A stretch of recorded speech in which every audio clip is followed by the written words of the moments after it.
عباد الله، إن النظر إلى القرآن الكريم ليجد أن القصص قد أخذت من القرآن مكانا وحيزا كبيرا كثيرا من آياته، إلى درجة ثلث القرآن هو من القصص.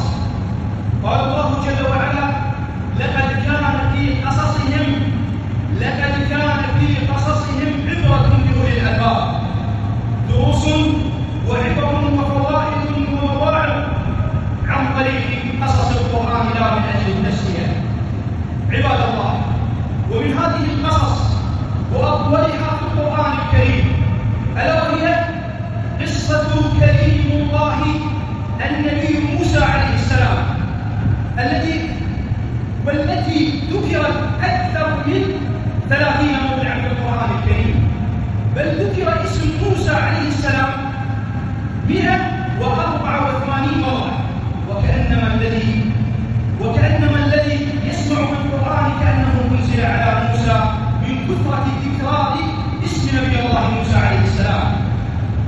فجاءت هذه القصة، وقصة هي طويلة كثيرة كبيرة، لتسلية المؤمنين عندما يصيبهم من البلاء والأذى والعدو والمنافقين، وجاءت تسلية للنبي عليه الصلاة والسلام لأنه أشبه ما عانى موسى من بني إسرائيل، عانى سيدنا النبي محمد صلى الله عليه وسلم مع صناديد قريش.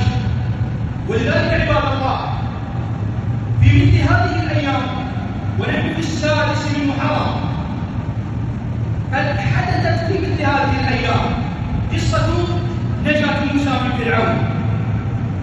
عباد الله، الجو حار وقصة موسى طويلة كبيرة، ولكن حديثنا مع حضراتكم مشاهد مهمة من قصة موسى عليه السلام، وتحديدا قصة نجاة موسى. ولكن بعد هذه المقدمة، لقد تعمد فرعون قتل أبناء بني إسرائيل بعد أن بلغه بتأويل الحلم في منامه أنه سيولد من بني إسرائيل ولد مولود سيكون حاكم مصر على يديه. فلما أولوه للفرعون انزعج وأمر بتقتيل كل مولود يولد من بني إسرائيل. يا له من ظلم ومن تكبر، مجرد لحلم في المنام فقتل كل ولد مولود من الذكور، أنه بالنتيجة قتله وترك النساء للخدمة والامتهان. وبعدها خشي أن ينقضي وأن يقضى على شعب وأجيال بني إسرائيل، لما قالوا له من ملئه ومستشاريه من أجل أن يبقوا يخدموه للعمل والمهنة له، ثم أمر بقتل المواليد سنة وتركهم سنة. وقدر الله جل وعلا أنه قد ولد موسى عليه السلام في السنة التي يؤمر بها بقتل المولود. فحينها عائلة سيدنا موسى عليه السلام بدأوا يخفون ذلك الطفل، حتى جاء وحي من الله إلى أم موسى إذا خافت عليه أن ترضعه ثم تضعه في صندوق من خشب في البحر في النيل وتربطه بحبل. فيوم من الأيام قد فل ذلك الحبل، فأخذت بذلك الصندوق تتلاقم تلك المياه حتى وصلت إلى بيت فرعون الذي هو على حافة نهر النيل آنذاك. فأخذوه جنوده، فلما رأوا ذلك الطفل فيه فأدخل إلى بيت فرعون. فلما رأته زوجة فرعون المؤمنة آسيا بنت مزاحم فأحبته، وأقنعت فرعون بعدم قتله بأن يكون له ولدا، لأن فرعون كان عقيما لم يلد له ولد. ثم تربى موسى في بيت فرعون. يا سبحان الله، تربى في بيت طاغوت وظالم، وكان حلاقه على يديه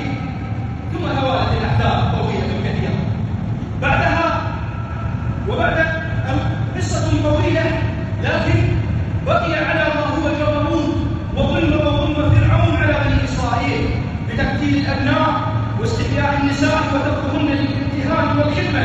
قال الله جل وعلا: وإذ نجيناكم من آل فرعون يسومونكم سوء العذاب يذبحون أبناءكم ويستحيون نساءكم. فرعون الذي عرف أنه صاحب الأوتاد، فكان يأخذ من أبناء بني إسرائيل ويربطهم على الأوتاد ثم يجلدهم ويعذبهم، حتى قال الله جل وعلا: وفرعون ذي الأوتاد الذين طغوا في البلاد فأكثروا فيها الفساد فصب عليهم ربك سوط عذاب إن ربك لبالمرصاد.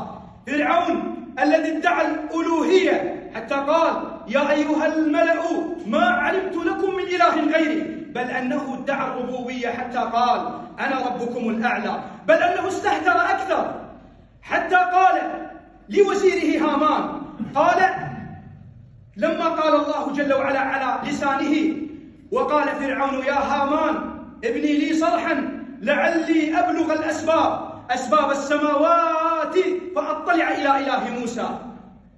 أمر هامان ببناء قصر شاهق كبير. لماذا؟ في ظنه أنه حتى يطلع إلى أبواب السماء. ثم صعد إلى قمة ذلك القصر الشاهق فأخذ قوسه ووضع السهم فيه ثم وضعه باتجاه السماء فقال: لأقتلن إله موسى. خاب وخسر، ثم ضرب ذلك السهم باتجاه السماء. نعم عباد الله، إلى هذا الحد وأكثر، ولكن وبعد أحداث كثيرة حتى وصل الظلم مداه، وبعد أحداث طويلة التقى موسى مع أخيه هارون مع فرعون. لما التقى معه بالقصر حتى أراد موسى أن يخرج له من معجزاته، فقلب عصاه فإذا هي ثعبان حقيقية عظيمة، ثم أخرج يده فإذا هي تضيء كالقمر للناظرين الذين في القصر، فقال: هذا سحر. فكان الحوار بينهما وصل إلى أن يأخذوا موعدا يوم الزينة. كان عيدا عندهم بني إسرائيل، موعد يوم الزينة وأن يحشر الناس الضحى، فحشر الناس في مشهد كبير ضخم. ثم أخذ فرعون وجمع كبار السحرة ووعدهم بالتقرب منه وبالأجر إذا غلبوا موسى. ثم جاءت المنازلة فأخذ السحرة بإلقاء حبالهم وعصيهم ثم جاء دور موسى عليه السلام فألقى عصاه فإذا هي ثعبان عظيم حقيقية، فأخذت تلقف تلك الحبال والعصي، فأخذت تلقف سحرهم حتى وقع في تلك اللحظة الإيمان في قلوبهم.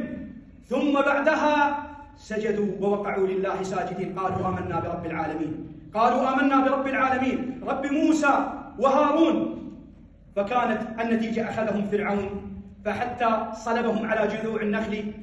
ثم كان الموعد ونهاية المعركة بين الحق والباطل وبين الظلم والعدل، إلى أن موسى عليه السلام أخذه ومن معه من المؤمنين فهربه، ثم لحقه فرعون ومعه ذلك الجيش العرمرم الكبير حتى وصلوا إلى حافة البحر، فكان البحر أمامهم إذا دخلوه هلكوا. وكان جيش فرعون حتى قال الله جل وعلا: فلما تراءى الجمعان قال أصحاب موسى إنا لمدركون، أي سندرك من قبل جيش فرعون. قال موسى بشدة وتوكيد وبثبات ويقين: كلا إن معي ربي سيهدين. فأمر الله جل وعلا موسى عليه السلام بأن يضرب ذلك البحر، فضرب البحر فكان كالطود العظيم، فحتى صار ذلك البحر جبلا عن اليمين وجبلا عن الشمال، فأرسل الله جل وعلا ريحا فأيبست تلك الأرض التي هي فوق البحر، حتى كان 12 طريقا على عدد فروع بني إسرائيل، فعبر موسى عليه السلام ومن معه من المؤمنين حتى وصلوا إلى الطرف الآخر من البحر، ثم دخل فرعون ومن معه، ثم إذا ما وصلوا وسط البحر ضرب موسى البحر، فكانت النتيجة أغرق فرعون ومن معه.